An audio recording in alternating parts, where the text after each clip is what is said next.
Yo, we the people, this Nate here. This Kev. And yo, we are Games Music Life. This is finally the Games Music Life podcast, episode 300. 300. Yeah, free slime. No, he's where he needs to be, Kev. Like gonna tell it.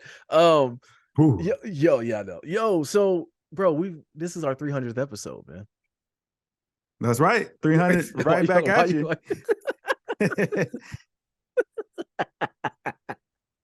That was nasty. Did you see the boxing thread on that? I did see the boxing thread on that. That was classic. Yeah. Joe, no, 300 episodes. So listen, today's a little bit different. I know we've been teasing and talking about how we're going to have the 300 episode. We had a lot of stuff in store, and we got a classic. So we revamped the Biggie and Tupac, turned into a Biggie and Tupac debate. It started by your slander. I want you to know that, Kev. Listen, this is like 5-year-old slander at this point. I listen, shout out to everybody who left comments on that first Biggie debate. And I like to this day, I'll get an alert saying like somebody leaving something. It's been like weekly for months. I know, but I think what it is now is organically turned into people in the comments arguing with each other. So we just started the convo again, and if you like that one, you'll love part 2. It was very spirited. Shout out to Jay. Shout out to Mo for coming on. JP, I'm sorry. Shout out to JP and Mo for coming on for that segment. We got Pops on for the sports, and I got Pops to agree that the Eagles he was aligning with us, and hearing a Cowboy fan say that is super huge.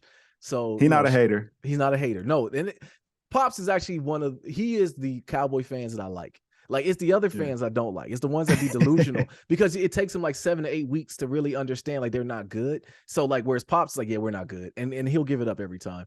You know what I mean? So shout out to Pops for that, and then shout out to Jay, man, one of the original co-hosts we have. He's always a member. He just ain't here every week, but Jay is always a part of us, and he came on for the video game segment. So it came together very well. It's all my man Kev came up with the theory of all this, and man, it just I can't be more happier with it. It talks about just organically how we derive this, which is organic conversations, man. A lot of times people understand, like, me and you have podcasts every day. You know what I'm saying? We just don't record them. We debate, we have back and forth. It'd be something funny. I'm shooting it to you, you shoot it to me. Pause. So it is what it is. Man, we have to have a Patreon to put out that content. Oh yeah, listen, because I still don't want to do it, because one day I might run for Congress, Kev. And if they ever see that, it's over. I'll never I'm done. Facts. Trust me, I feel you. It's like, hey man, listen, in today's climate, can't do that. Can't give everything. Completely out the paint, bro. But yeah, man, I don't know if you had anything to add or any memories you wanted to share or anything like that, but. Hey, I'm just thinking about the fact that we got 300 of them things in the books. Actually, a little bit more since we had some emergency pods. I mean, we probably somewhere around like 305. Actually, I think we're well over 400 videos on the YouTube channel. So, I mean, I really just want to send a big shout out to everybody who's been watching, consuming the content. Whenever you came along for the ride, man, we appreciate you. Mm-hmm. We hope that we continue to entertain y'all, drop a little bit of facts and knowledge, and what I'm saying, just a whole lot of silliness. We're here for the jokes. We're definitely here for the jokes. Like just mirroring what you said, man. Like it never ceases to amaze me how we'll get like I'll hop into our Twitter sometimes, and just like somebody randomly will just say Games Music Life. I'm like, where did this person find us at? But they'll be like, one lady was knitting and watching us, and I'm like, man, I'm in somebody's living room, and she was just knitting. So shout out to her, and shout out to all y'all, man, for sure. But sit back, enjoy. It's gonna be a lengthy one. This is gonna be a long podcast. We want to break it up in segments too. If you want to watch them to be individually on the channel, and then one long one, pause in the in pod too. So, and if you're listening to it, just the audio version, it'll be one long podcast. So put it with your coffee. It makes the coffee taste better. Makes your French toast more crisp on the edges. You know what I'm saying? Facts. And enjoy, man. But beautiful people, this is Nate here. This Kev. So welcome to episode 300 Games Music Life podcast. Peace. Corporate voice. Yeah. No, don't get all corporate on us now. But well, shoot, let's start like we always do. What we've been playing? What you been playing, bruvs? Do you guys want me to go first? Yeah, go ahead. What you been playing? Yeah, go for it. Shoot, what am I? Horizon, Zero Dawn. Okay. And Forbidden West. Is that the first one? That's the second one. I'm on the first one. Okay. I could have sworn I seen you playing the second one. I might have downloaded it and started to, but I was like, nah, let me do it right. Let me go through 1 and then go through 2. Okay. And what is it? Crisis Core on the Switch. Crisis Core. Oh, okay. On the Switch? Man, I was saying, you still playing the Switch? Oh, brother, absolutely. Okay. Absolutely. Oh, that heat coming on that Switch, man. That heat is coming. That was always Jay's favorite console. He always said absolutely. That though. Yeah. Well, see, I figured you would have switched to the Steam Deck by now. Okay. Go ahead and tell him the bad news, Jay. I got it and I took it back. But this is why though, right? Because I don't have an extensive Steam library. Mm-hmm. Like I'm kind of spread out everywhere. So it didn't make sense to build up the library again to play on the Steam Deck. Yeah. I got you. Yeah, well, and like I told you, I think you prematurely took it back. I told you the beauty of the Steam Deck to me is that you can play all your Xbox Live games on it. Yeah, he's not Xbox guy though. I'm saying he don't play Xbox. So you don't. That was out the window right there. I have no purpose for my Xbox. It's more so just to play the library. That's but where are the games at? What games are you playing? Yeah, well, that's the hard part. That's big facts. Well, actually, a game I'm playing right now is Hi-Fi Rush. I saw that. It's downloaded on my laptop. Good. Well, I mean, I would say check it out on PC. It's one of those games. It's a little bit different when you start playing it, but once you get down, it's just a slasher, a hack and slash type game. But it's pretty. It's super pretty. But I played Tinykin on Xbox Live, on Xbox Game Pass. I'm sorry, and then High on Life. I finished that one. So we talked about it. If you like Rick and Morty, I know Kev was saying did you ever play it, Kev? High on Life? I did play. I started it. I started playing it, man. I never finished it because I had too many. I had more important games. You know what I'm saying? In front of it. Yeah. You're super busy, but you start going through Ragnarok, which I will say, and I shouted you out during the pod before, Jay. Thank you for that alley-oop you threw me on Ragnarok. I still have not played it as of yet because I was playing those other games. So I'm gonna get to it. We could have took that off. We could have took that offline. Just like hurtful. I need y'all to beat that Ragnarok, brother. You keep saying it. I already ran through it, brother. I'm already knowing. Yeah, blood on the snow. That's all I'm gonna say. Blood on that snow, brother. Okay, all right. Don't tell me because I'm gonna tell you right now. I'm not emotionally. I don't want either of you tell me, but I'm not emotionally ready if Kratos dies. I'm not ready for that. I'm telling you, like I'm not. So I'm gonna look away because I think your facial expression might say something now. So I'm not ready for that. But hold on. What are you playing, Kev? What have you been playing? Oh man, only thing I really play right now is that 2K, man. I've been trying to play Forbidden West. I've been trying to play, but like it's such a time commitment that typically I don't have like 2-3 hours to really just like sit down and dig in. And I know if I start playing, I'm gonna be playing at least 2 or 3 hours. Yeah. So I just turn on 2K, get my daily rewards, maybe play a challenge, and I'm out of there. You out of there? Okay. I mean, like I said, I played a lot of Hi-Fi Rush. I'm not 2 hours in. I say a lot. I played that, and then I throw up Destiny for time to time, do some bounties. Sick, man. Jay, are you still playing Destiny? He is. Oh my goodness. I know he is. It's one of those games. It's kind of like 2K. It's my version of 2K. I put it on. I do a mission or I do like it's a couple bounties and I'm back out of there. I'm not invested like I used to be, but I do still get a little enjoyment out of it. What about Jay? Are you still playing like heavy, or are you still like you and Delvon still getting it in?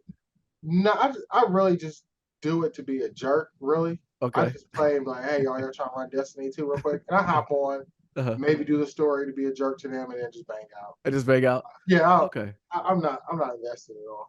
Oh, really?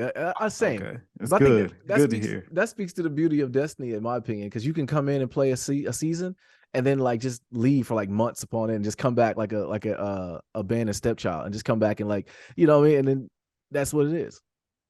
Game is buns. Yeah, I was gonna say, I'm taking the other side of that coin. I just play it to be a jerk, like because when you come back, you feel like you're really far behind. Yeah, and I agree. It's a lot of grinding to catch back up, and then you find out another season's coming. Yeah, and so it's like it's hard to find that right time. There's no right time to jump in. Yeah, I think this might be it for me though, to be honest with you, because the new one that's coming out in 2 weeks. The new light, whatever it's called. I'm not buying that. You don't even know the name of it. Jeez. No, exactly. I'm not buying that.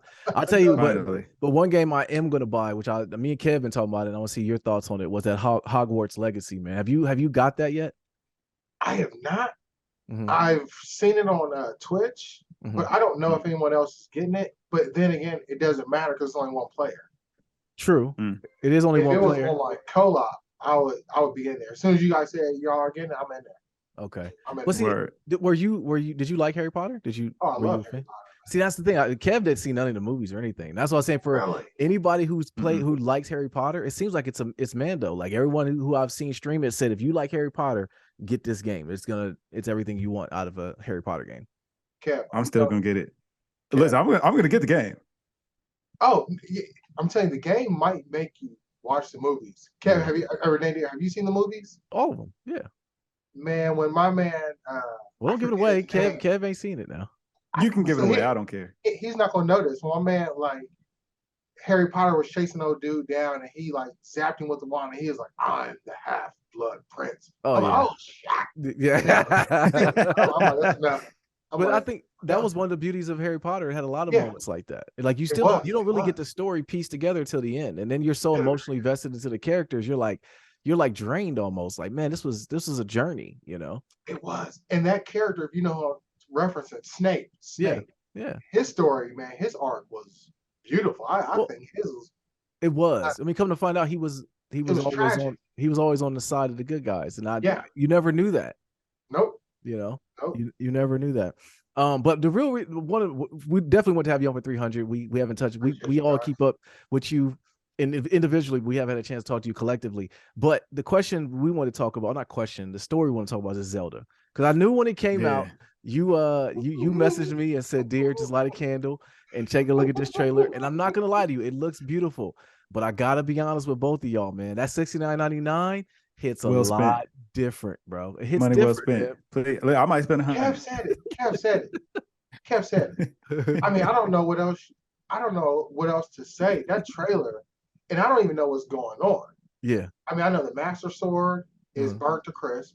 Yeah. You got one arm. You ain't got to cut in 2 to 3 months. Like you're just out there flying through the sky. Yeah. And I'm amped. Yeah. Like, so that trailer was crazy good. So is this an extension from the first one we played, or is this a totally different game? Okay. I think it's right after. Really? Yeah. What took them so long for this to come out? Because they don't rush stuff. Okay. Yeah, that's facts. I mean, what did my man say? He said a bad game is bad forever, but like if you take more time or something, you'll get a classic or something like that. One of the creators of Nintendo said that. But yeah, like I'm cool. Yeah. Like it came out the perfect time, right? Because you finish Ragnarok and you roll right into that. Yeah. When's it coming out? Is it next month? May. Okay, so May. So we got still a couple months left on it. Yeah. It's cop. Don't get me wrong. Don't want y'all to think I'm not gonna buy it, but it's cop. Like it's just you ingrain yourself in it. And I think that with Zelda, because of the story, and I think last time we podded, or all three of us, was when we talked about Zelda, I think. And just hearing us all talk about how we played the same game, but all three of us played it totally different, and we all had a great time with it. I hope that they recapture that in this new one. I think that's what they're trying to accomplish in this one. Like, listen, they don't have to do much to put a good game. It's like, listen, man, just give us Breath of the Wild with an updated story. That's all you got to do, and I'm satisfied. And I think that's what they're doing, man. I think they're continuing, because remember, like, you didn't fight Ganon in the first one. He was referenced. You fought his energy, for lack of better terms, but you didn't fight Ganon. You fought the Calamity Ganon, but you didn't fight Ganon. Right, that's true. And That's I a good think point. this one, like, you're seeing that blood red moon, you're like, all right, we're going to investigate this. And then you find his corpse. And then I think that's kind of what starts the process of this new game of Tears of the Kingdom. Okay. Yeah. I mean, see, I'm up for it. But then now that's the one thing I'm still not clear on. Is it Tears or Tears of the Kingdom? Tears. Okay. Because see, Tears, I'm like, is it going multi-dimensional? Are we going to have time travel back? Or, you know what I mean? It's going to Ocarina of Time. Kind of, you know what I'm saying? Like, it's going to be Tears and they do that, somebody's getting choked out. Like I might be too amped. I might choke the dog out. Like I get point though, right? Because you see Link with short hair, and he's like standing on this cathedral or like a little bell tower or something, and he's looking out and he's looking at the destruction starting to rain down. But then you go to other parts of the trailer, and he has the longer hair, ponytail, the arms jacked up. So is it like a before and after? Like something happens to whereas like you skip through time and then you wake up again and you have to, you're at the edge of Ganon's reign. I don't know. Yeah. But They owe us a good story. I will say that. Yeah. Like the first one, like Breath of the Wild was very good. The story was okay. It was, I mean, it left a lot of holes to be fulfilled. Yeah. You But I know, think they were planning for this though. yeah, true. Mhm. That's what that goes back to my original question. If they were planning for it, what took them so long to get it out? Quality, man. Quality over quantity. And I plus, would you. Yeah, that's facts.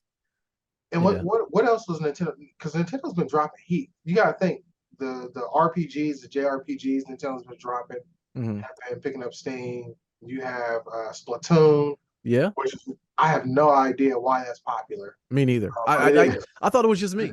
I really Yeah, thought they're on the because third one. I don't think Kev, you got it either. You never got Splatoon, did you? No, never. I don't get it. Like it's Squiz, it's Paint. I don't know what's going on, man. I thought maybe just because I got old, like maybe that's the reason why I don't get it. But I really don't understand what in the world it's all about. Like I don't like painting in real life, so why I want to paint a video game.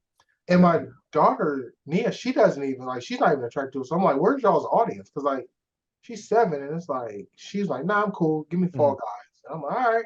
Yeah. Kirby, Kirby. So Kirby was another. Oh yeah.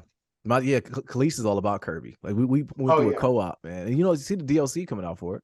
We saw it. We was watching it together. So I'm definitely gonna cop that. I think like Triangle Strategy came out. I know you got it. Yeah, I played that. And I'm still waiting on that. I'm still waiting on the guide for what's the game? The one that part 2 is coming. Octopath Traveler. Like somebody said it's gonna drop off the first. Yeah. Oh shoot! I totally forgot that.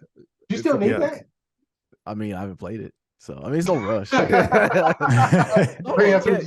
Kev, you said yuck on Octopath Traveler. Yeah, Octopath Traveler. That was garbage. That was a garbage. You played it? I played it. I played enough of it to know it wasn't great. Wow, I played that preview. I remember they had a preview of it on Switch. Yeah, and I played that preview. And I was like, "Thank you for sparing me." Oh man, you should stay longer, bro. No, I can't do it, man. I couldn't do it, man. No, I couldn't do it, man. I couldn't get jiggy with it. I'm gonna tell you what's really been hurting me is the fact that we got GoldenEye back, and I played it once, and I was like, I haven't even played it. You can't. I think it's a game out of time. I think it's a game out of time. Like it served its point back then. Yeah, but we pretty much spoiled with these new online shooters. It's like, nah, I'm cool. Yeah. The nostalgia didn't even hit though. It was like, I turned it on. I was like, Did it look nasty? How nasty did it look? Oh, it looks very nasty. You just got playing it like, man. The only way I could play that game still is like if I had a 64, a proper old school big box TV, and 4 controllers with the homies. That's the only way that you're gonna enjoy that game anymore. Right. Yeah. It wasn't made to be played online, and it's still screw Odd Job. Odd Job is still outlawed. You can't use them. That's still always that.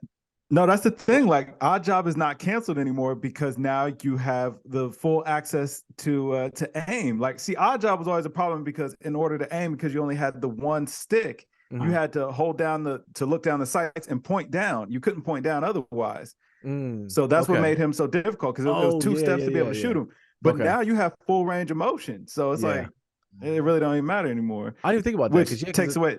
The 64 just had that one analog.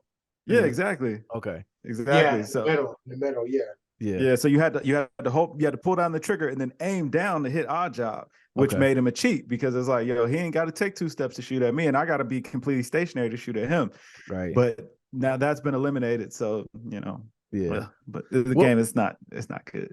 So, question I have before we get out of here though is The Last of Us. Have either one of you been watching it? Yes. Okay. Jay. What? I haven't watched it. I'm waiting for the wife to watch it. Okay. I mean, I was fully invested in the game. I think the game's incredible. The show's even more incredible. The show's incredible. The show's very good. No, I will say though, like I haven't seen this episode that came out Friday because they didn't want to compete with the Super Bowl.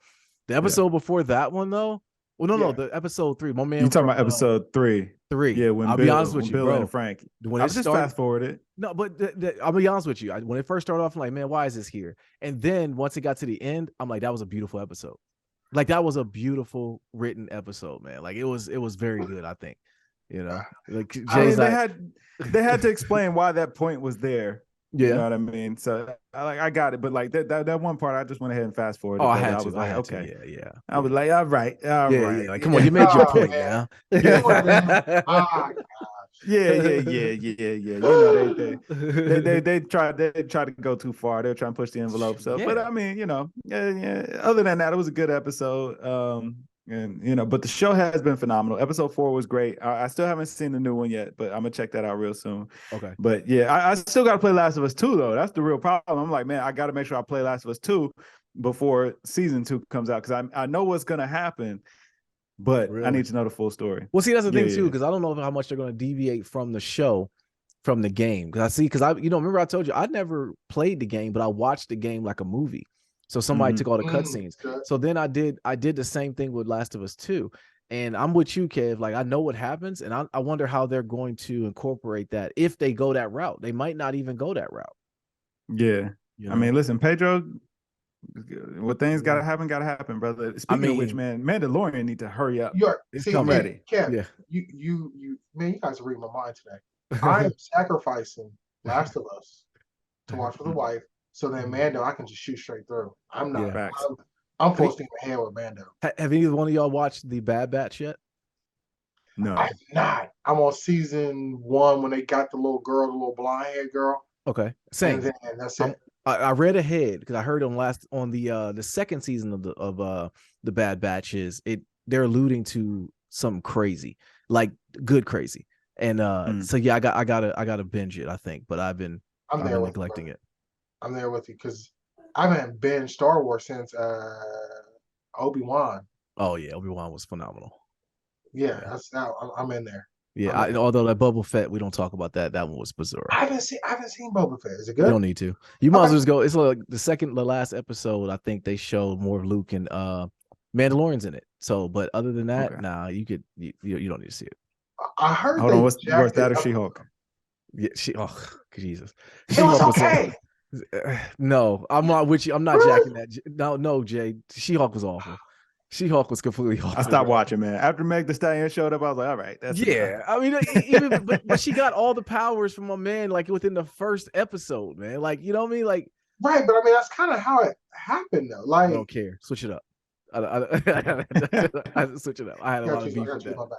Yeah, had a lot of beef with that. But shoot, man, I didn't have anything else video game wise. Kev, did you have anything?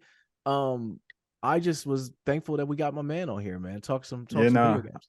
Yeah, no, I'm enjoying him health. I'm gonna play it Madden now. That's on Game Pass. That's about it. I'm still not playing it. I installed it and uninstalled it all in one swoop. It's sick. Yeah, just straight sick. And if you get like a free pack within if you redeem it with Game Pass or something. I took that off too. So yeah, Madden is done, bro. You know, pure sicko. You won't even play it for free. Nah. Well, I'll tell you what got me though, because like it didn't even have the next gen version on PC. How do you not put the next gen version of Madden on PC? Yeah, you know what though? They haven't been putting the next gen versions out for PC because I mean 2K is like that as well. Like it's the second year that PC gets old gen. So it might give me a reason to fire up my Xbox because it literally sits in my office and I have not turned that thing on. What's up with that, man? There's no games. I downloaded Cyberpunk on there, 2077, and that game looks phenomenal. But and it's actually fun. But it's a good game. But PlayStation has so many bangers just back to back to back. I'm like, all it's right. It's not even a comparison. I mean, it's not close. There's certain people I know who actually have 2 PlayStation 5s and don't use their Xbox. It makes sense. I mean, that was a smart move. I mean, I don't want to. Yeah, I got 2. I got 2, and I got 1 in the holster in case somebody needs one. It sounded like you got 1 and the kids got 1. Is what it really sounds. That's really what it comes down to. Well, yeah, there's a Dance Dance Revolution / Fall Guys one, and then there's my general gaming one. Yes. Yeah. Okay. Yeah. Makes sense. Absolutely. Makes sense. Big Kev, we got Big Kev out here. Yes, Thanks for having me back. I tell you, Nadir, I gotta tell you, man. I like your Eagles tomorrow. Yes. Tomorrow, man. So it's safe to say you're aligning with me. You're joining us. I am. Okay. I wasn't expecting that game.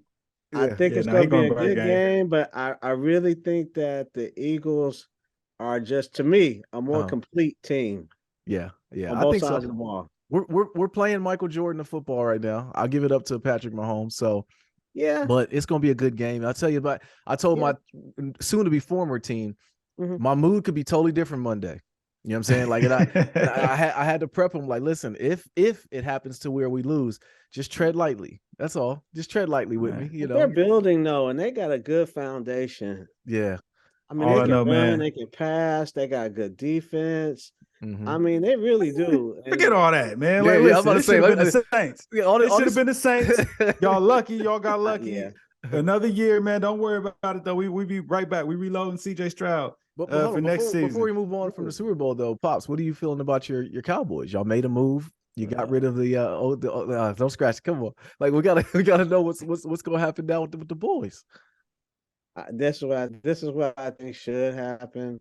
I mean, McCarthy should have been gone. Yeah.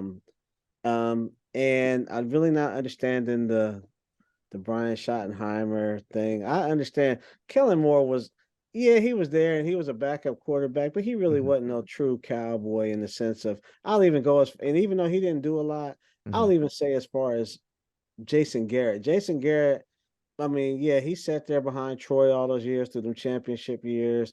Then he moved in coordinator. He's just really, he's like an original cowboy. He just wasn't the best coach. He was too nice. Yeah. Wasn't the one y'all fired, the one that let go, wasn't he Dak's backup at one point? Tony Romo. Wait. No. Yeah. I'm sorry. Yeah, he was. Kellen Moore. Yeah. He was an op then. Y'all had to get him out of there, man. Like, why was he there? He was looking for a job, though. He's been looking for a job since he got that job. He's one of those guys that's young, and he's looking at Sean McVay and Sirianni and all these other young guys, and he's really thinking his football mind is that great when really it's not. Gotcha. Well, he'll get an opportunity somewhere where he shouldn't. Like, I'm looking and I feel bad, and I'm glad if he got guaranteed money out of it, if that's what he wants. When I'm looking at DeMeco Ryans from the 49ers, I'm like, okay. Yeah.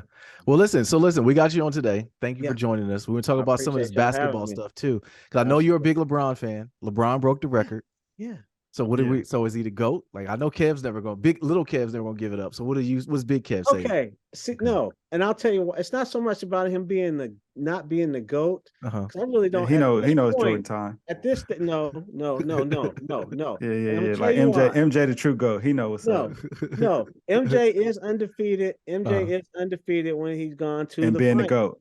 He's undefeated at being the GOAT. Listen, no.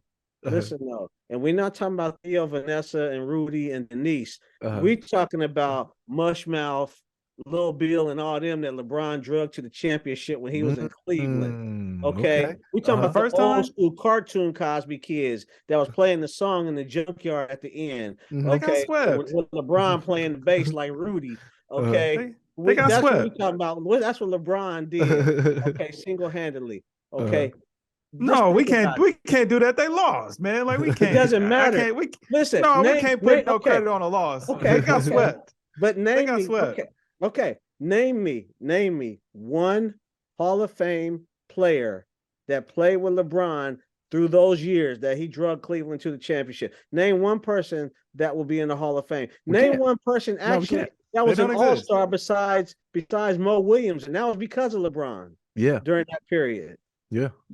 No, like, this is facts, but I mean, they didn't win. They got Michael Jordan didn't win nothing until Scottie Pippen got there. But Scootie's a bum. Like, we don't even acknowledge. Hard for me to line with Scootie, Pops. It's hard. He's a bum. So I mean, Jordan basically dragged the Cosby kids to 6 championships not to and those championships. He won them though. He was getting close to the Eastern Conference Final. He was not going to the finals. But then he was winning them. Like, and then he wouldn't stop. Again, but look at what he had on that team. Yeah. He has Scooty. Yuck. So pause. So you're it sounds to me like you're saying, like, you think LeBron is the GOAT now. See this, I still think it's an unfinished story. Okay. I do. I think it's an unfinished, because LeBron, we say that now about Jordan, and Jordan in his era, yeah, absolutely. You know, he took the NBA to that next level. Okay. Again, and continues to do so. I'm telling my age here, I'm reverting it. Dr. J gave him a lifeline. Okay. Yeah. Dr. J was that one that kept him on life support. Magic and Bird made the NBA relevant again. Okay. Oh, they definitely Michael did. Jordan came in on the heels of Bird and Jordan's success. Bird Magic to another level. So are we going to give any credence to the fact that LeBron's sons had on Jordans at his 30? Facts. Like Facts. I mean, LeBron wanted to have on Jordans. LeBron wanted to have on Jordans too. But he'll acknowledge. He grew up wanting to be like Mike. Yeah. Everybody want to be like Mike. The scoring title. Yeah. He says, I don't know when the press conference before he did it, the night, I think it was the game before. He says, I don't know how many points. It was 38,000 something, but I know it's been all my life. Yeah. That I know. Yeah. That's how long that record has stood. It's all my life.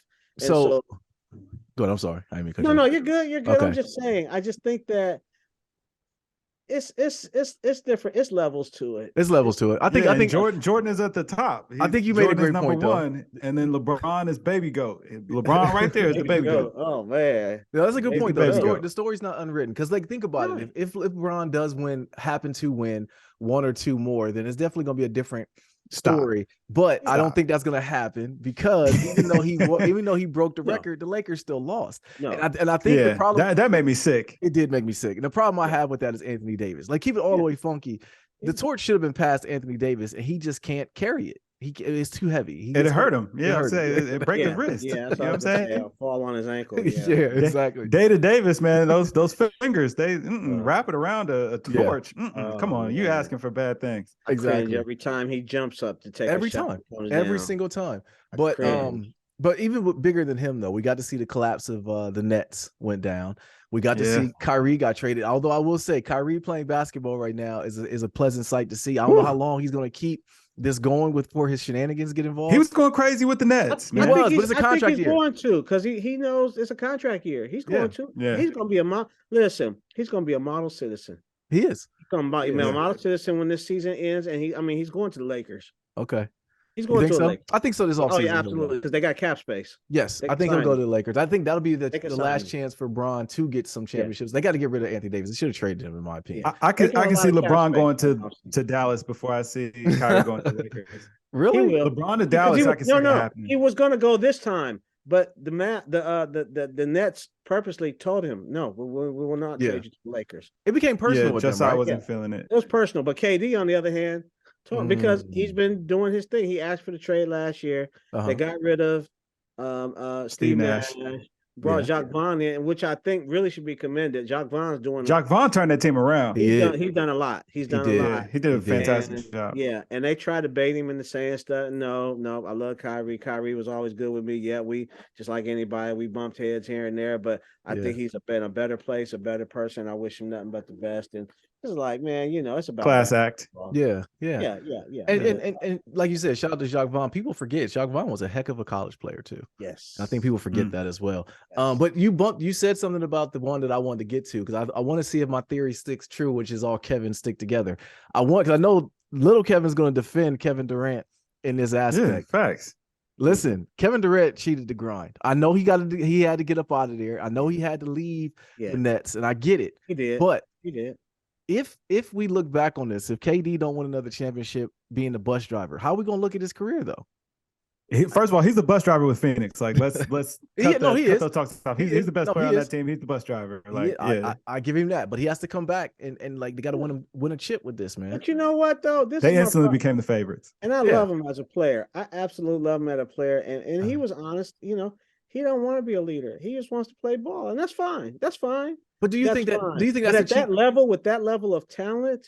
It's not asking much for you to be a leader. You don't really have to do much. Okay, you're a leader. You started off with kind of giving him some bail, but you came back and said what I wanted, what I align with, which is when you're the best player on the team, you have to be a leader. You have to. Yeah, there's no way around it.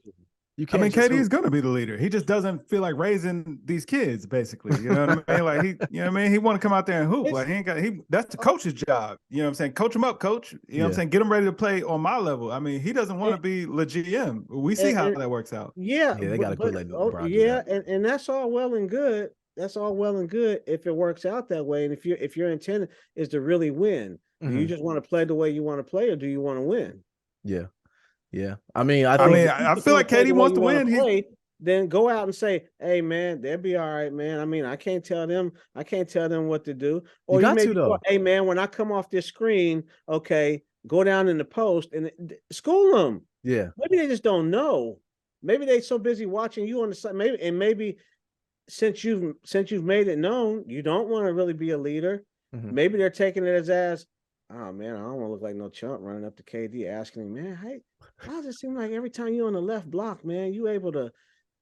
Because I mean, but if you really think about it, like, what are you going to ask Katie? Like, how do you do that? Like, bruh, I'm Kevin Durant. Like, that's how I do it. You can't do this. I'm sorry. Like, but it's certain things though. This doesn't exist in your game. It's not in your repertoire. I can't teach it to you. But it don't have to be. But everything he does is not so much that it's just remarkable out of bounds. Sometimes he can just come up and just a 17-footer. But maybe the way he saw the defenders moving or something like, maybe it's just court vision. Sometimes you again, it's something for the coach to say, but if you really want to win, and if you see some talent in this cat, I'll tell you one person I know he would have done it with, Quinn, Quinn Cook? Huh? Ooh, Quinn Cook? Quinn Cook. Because that's his boy. He would, when they was both with the Warriors. Okay, you would see them in pregame shoot around going at with each other because he a DC guy. They grew up together. They went to school together and all that. I agree with that point. And I mean, as far as when you get older, and Kevin has told me this about you, that you pour into the younger generation. You have to. It's your obligation to do that. And I think with KD, it's like by saying, it's like kind of like when Barkley used to say, "I'm not a role model." You are a role model. You may not want to be one, but you are one. You know, I can't say. Listen, man, those guys are just Kevin Durant's coworkers. Like, let's cut it out here. Let's let's be honest. Like, thing now, okay. Those are just his coworkers, man. Like, listen, you got to pull your weight too, big dog. Like, I mean, I know what I bring to the table. You know what I bring to the table. Now, show me what you can bring to the table. Like, you know what I mean, I want hoopers around me. Yeah. Because I'm saying, KD had no problem in Golden State. Like, it was. That's why I didn't understand why he ever left. Like a well-oiled machine. Why did he leave, Kev? You know what I mean? Like, I think that the chatter was getting too much, and you know, and he knew somebody else was gonna have to go eventually. So he was like, let me just go ahead. And I think he wanted to play with Kyrie. I think he really wanted to play with Kyrie as well. That's the bigger question. Why did he align with Kyrie, man? So he that's his friend. They're good buddies. And here we go. 3 years later. If we're being honest, though, they couldn't stay on the floor long enough. They couldn't all stay on the floor long enough. When they actually played together, they were very good. Yeah, they did, but they weren't on the, like you said, on the court at the same time. They couldn't stay on the floor together. And that's an attribute that James can't be Harden doesn't look all that crazy now. When he was trying to get out, he just trying to force his way out. He was sick of Kyrie's stuff, man. He was sick of Kyrie. But you think about it, James Harden didn't really ask to be there. They just traded for him. Like, he just wanted out of Houston. But like, he didn't say, it ain't like he was like, I'm signing up to be on the Nets. Like, he took the deal that was there. Made more sense. I think that's an indication of how poorly ran the Nets are. To think of all of those three great players are there, and the only thing you have left now is a broken Ben Simmons. Oh man, I think if we never had to deal with Steve Nash, like, we would have a different story. Like, he was really the deciding factor in the beginning of the end for that team. Like, Steve Nash was not a good coach at any point in time. And that was Sean Marks' fault. He brought him along because they had a relationship from their Phoenix days. Yeah. And Kyrie knew that. That's why he said it. We don't need a coach. I think that was a backhanded statement when he said that. Like, we don't even need a coach. 100%. Yeah. 100%. But so I mean, if anybody's to blame, really, it's Steve Nash. Yeah. And you can tell no one else has picked him up or inquired with him about coaching. Yeah. Exactly. I don't know where he's at or what he's doing now, but I've not heard about him being Shanghai. He's an assistant coach for the Shanghai Sharks. Okay. No, I don't know. That's where it should be. Well, I mean, sounds about right. A point where you're saying about pouring into the youth, though, who's going to pour into the Grizzlies? Because this is going to end bad for them. Wow, you know what? And it's sad, but they need some. They not only need veteran players or two.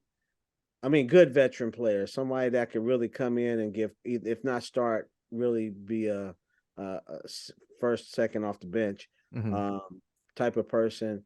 But there obviously is no one within that coaching staff either that can. I agree. Those guys. I agree. They do a lot of. No, we can't say those guys, man. It's just Ja. It's just Ja Morant. Well, it starts at the top. Dylan Brooks. I mean, Dylan Brooks, he's just a goon because he's not that great skilled of a basketball player. So like he's got to make it count how he can on the court. You know, I mean, every team has a goon, but Ja Morant, like, come on, brother, you can't be acting like this. How do you fix it? Trade him to the Spurs, man. Only Pop can fix this. Yeah. And Pop sure don't have no problem with it. Pop, you see what happened with Pop, and Pop didn't fold on Kawhi Leonard. Yeah. It's just a crazy story, though. I mean, like, to the point where they said that some of Ja's entourage was flashing a red beam at the Pacers bus. Like, how does that even, how do you not know that you're going to blow it out here, man? But then again, you know, and I know it's new money. I get it. And unfortunately, you know, I can't, I mean, I'll just say 30 years ago, okay, I don't know how I would have necessarily handled new money, you know, being a parent, I guess. But I'm also looking, you know, every time I see the dad, you know, he you know, he got a pimp suit on, looking like he had a house at 2 a.m. with a styrofoam cup with a Rolex on. Like, you really think you're styling? Man, you know, you got on living a second youth, a beet red suit, you know, with a Rolex watch, with a styrofoam paper cup, and some Stacey Adams shoes on, and you are out here just really trying to live the hood life, I guess. I don't know. I don't know either. I can't pinpoint it as well. I don't get it. I mean, and that's a part of it, because like early LeBron's mom, and you see she calmed down quick. Oh, she after did. Start really she got used to that money. I ain't gonna lie, she calmed down. I got to give her all the props in the world. I'll never forget the clip. Had the rights to be out there like that, because her son was that guy. You know? I'll never forget the clip. It was where he got fouled hard one time in the playoffs, and LeBron, you can hear like the mic pick, like he told her, like, sit your A down. He sure did. He told her, and we understood where he was coming from, but he was saying like, yo, don't blow this for us. Like, you know, there's a reason. I'm out here playing the game. It's okay. But at some point, to your point with Ja's dad, he has to be the older one to say, like, I got to reel this in. At least sit all the entourage. His entourage was arguing. He can't be the court. one organizing where the after party's going to be. As the father. Son, come on, let's go home, watch some game. I'm gonna watch some game film with you. Because I'll show you what I saw. We'll show you what I see sitting on the sideline. The thing that's scary to me about it is, like, these people will take it away from you, and I don't think that he understands that quickly.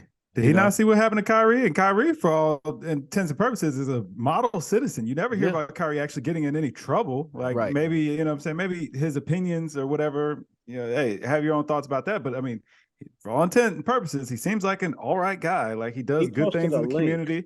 Exactly. He posted a link. He posted a link at the end of the day, but he's never been in any trouble. To Jeff Bezos, who was actually selling the product. Right. We never even heard about Kyrie getting a parking ticket. Okay. Like, I mean, he seems like a decent human being, you know, as far as being an upstanding citizen. You know, his opinions are his opinions, but you know what I'm saying? Like, Ja, come on, brother. You gotta, like, hey man, like, you're not a gangster rapper, man. You don't gotta do that. I don't want it to end. There's no future in that. But we've seen this story before. We've seen it. And that's the thing. I don't want it to end the way I think that we think it's gonna end, though. You know? And my thing is, nobody's expecting it from you, bro. You ain't gotta be no gangster. Why do you want to be in Ja Morant's case? I wish I could just understand the need. Why is that the part of life that you want to adapt to? That's a good question. That's a good question, Pops. Because that's that part of life you want. Okay, you got all this money. You can party, you can do whatever you need to do, and you don't even have to be seen. Because you can do it all in the confines of a 10,000 square foot home. Okay, and nobody will, unless it gets out, will know. Yeah, right. But I mean, that's life wisdom. We also have to give him grace and realizing what Ja's like, 22, 23 years old. We're seeing him grow up. His father. His father's at every game. Okay, sitting on the sideline, looking like I say, looking like a party Pimp named Slickback. Pimp named Slickback. Yeah, and I'm like, okay, somebody got to be the adult in the room. Yeah, exactly. Okay? Somebody has to. Now that's fine if you okay with the short term and living that life and drinking courtside and popping bottles afterwards and, oh man, we did this, we did that, we going here, we going there, you know. Okay.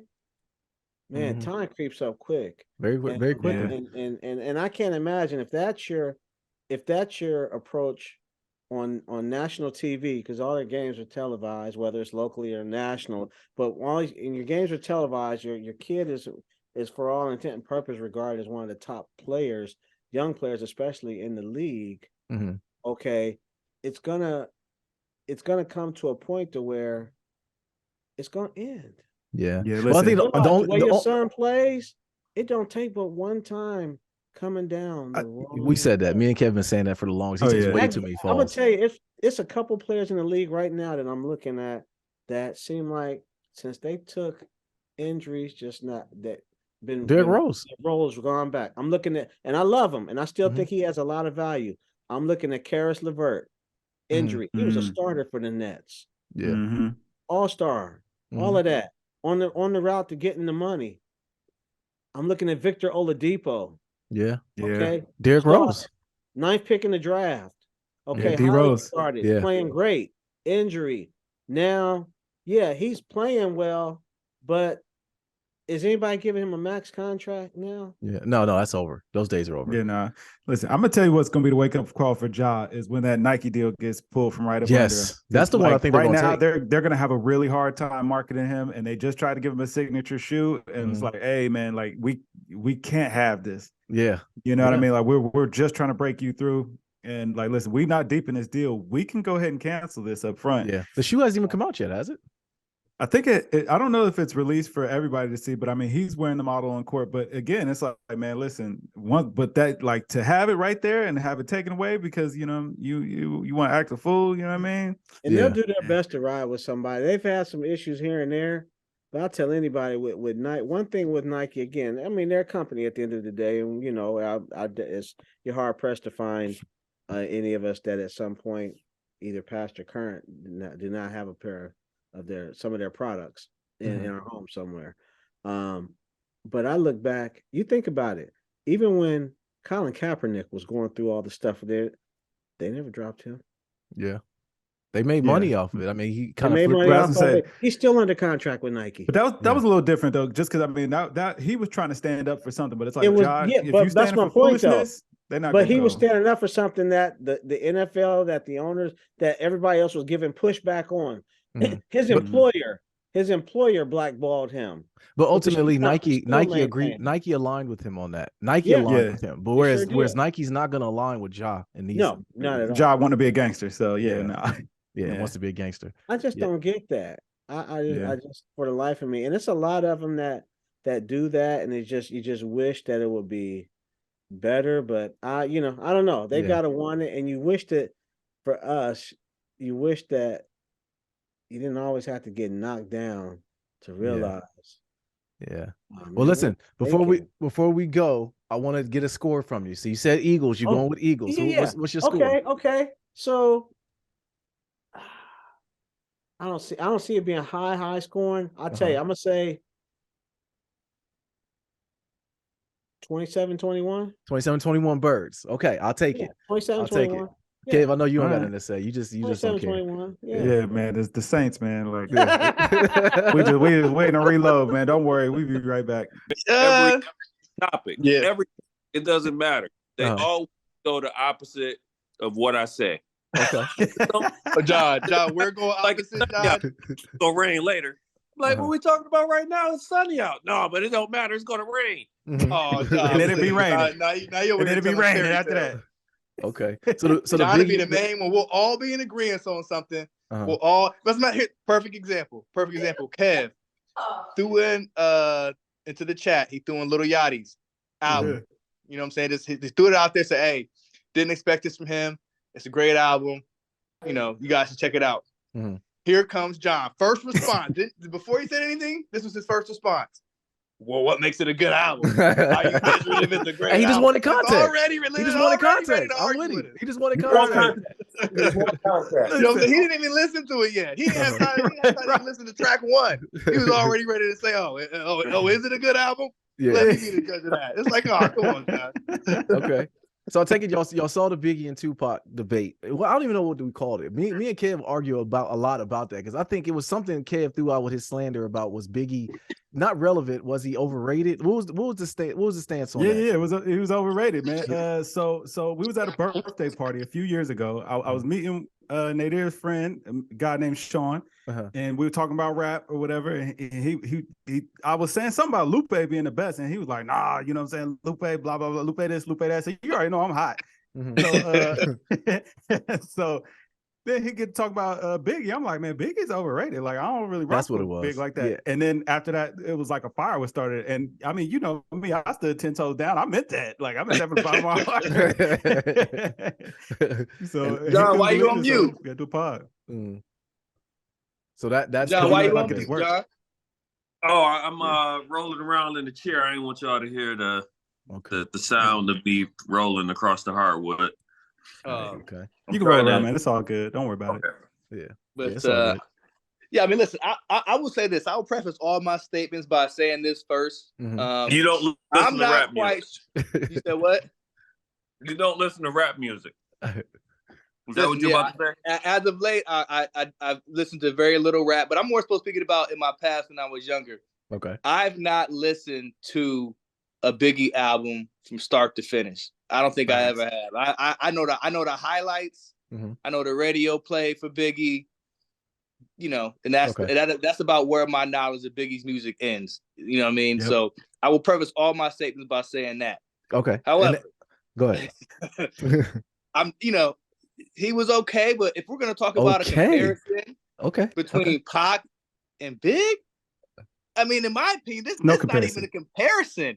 Big can't hold Big's music is no way is culturally relevant or has a cultural impact that Pac has had. I mean, preach. The numbers speak for themselves. I mean, come on now. I mean, I don't know. I mean, but I'm interested to hear. Okay, John, I know you're gonna throw your twist into it, and Nadir, I heard you're a big Biggie fan as well. So I'm interested to hear your perspective on it and where you guys are coming from. I want John. You go ahead and go first.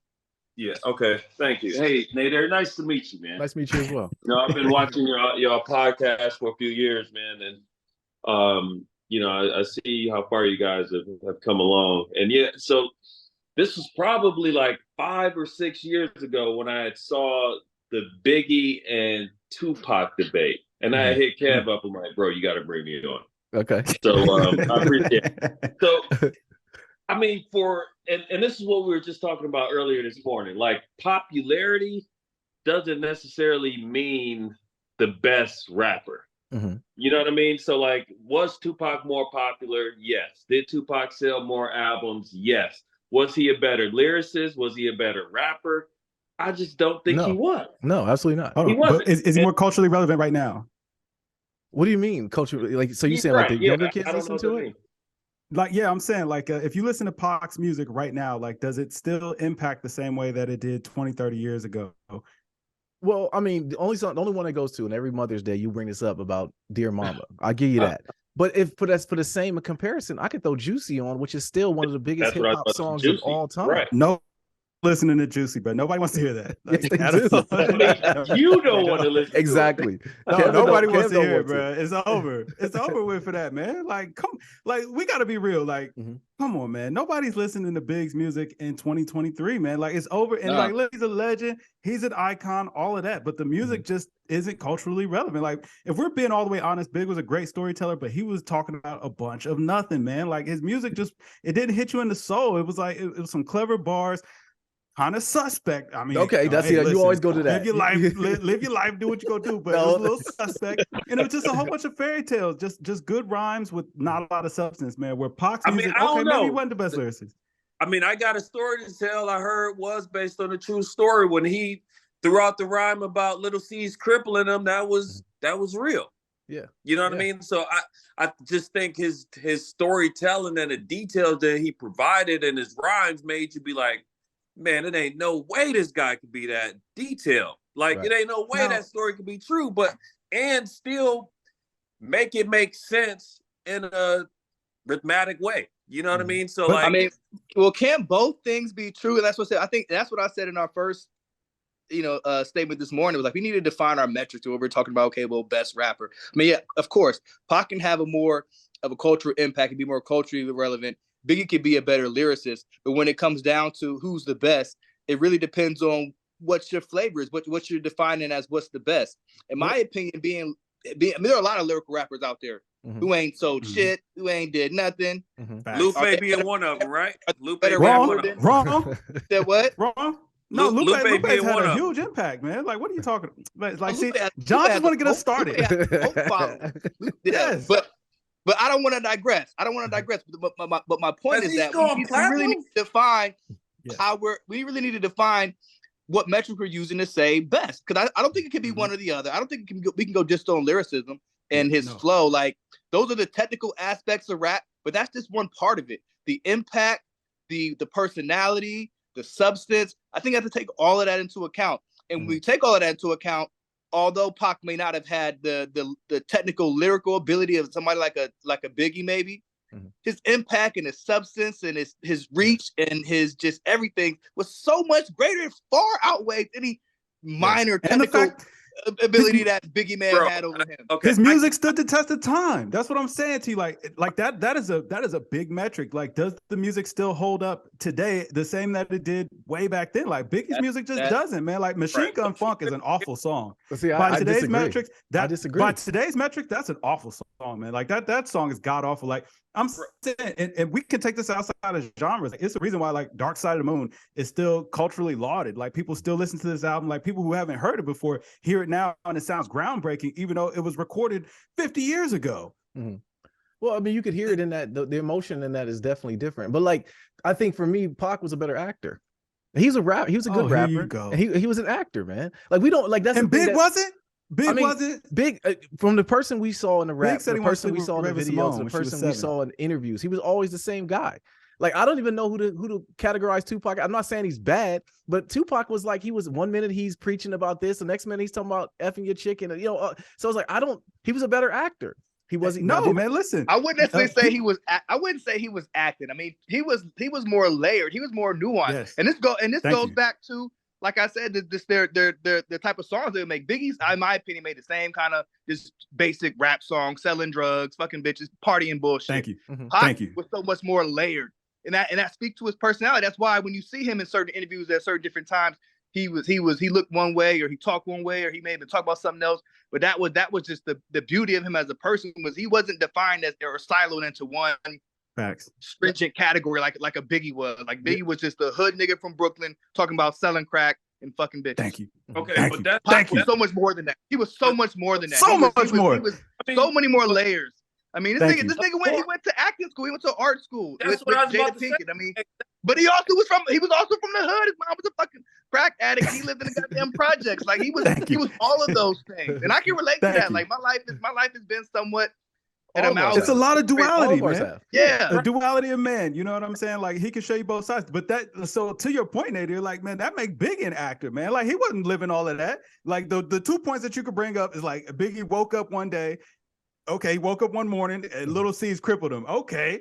All right, man. Like, you know, did he eat breakfast at some point too? If he rap about that, that make him real? Sure, you know no. It's not that. He had a meal. It goes back to the original he went question to school we have. A couple days. We have to go back to the original question we have though. Was Biggie irrelevant? Because that's your point. You're saying he was relevant. Like, you could have like erased him from the archives and he wouldn't have been. No, I said overrated. I never called him irrelevant. Okay. I'm sorry. Listen, I give props where props are due. Like, Big was a talented lyricist, but I mean, like, to laud and herald him as being like, you know, the top 5 rapper. Like, I think that we're missing the mark there. Like, you know what I'm saying? Okay. All right. So here's my question then, because I think going back to something Murray said, let's come up with some categories.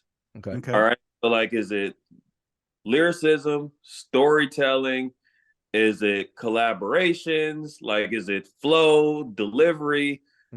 And then we can kind of just put him into those buckets. Because here's the thing, right? I think that there's some rappers are good, really good in one or two of those categories. For me, Biggie was like good in all those categories. I agree. Cultural impact, Biggie like was good in all those categories? Yeah. Man, no, Big was not spitting nothing real. Kev, like, realest song he got is Sky's the Limit. Juicy is an okay song, real, man. But like, you landed on it, bro. Like, but I mean, I'm not the only one leaning on it. I mean, that's known. Like, if you look up hip hop, Aliens came down right now and said, "Show me hip hop." Juicy is gonna be one of those 5 songs that's gonna be show to. They're gonna be bored. That's facts. I'm saying if you put that in top 5 songs for Aliens to listen to, they be like, like, got anything else? They might skip it after 30 seconds. I ain't gonna lie.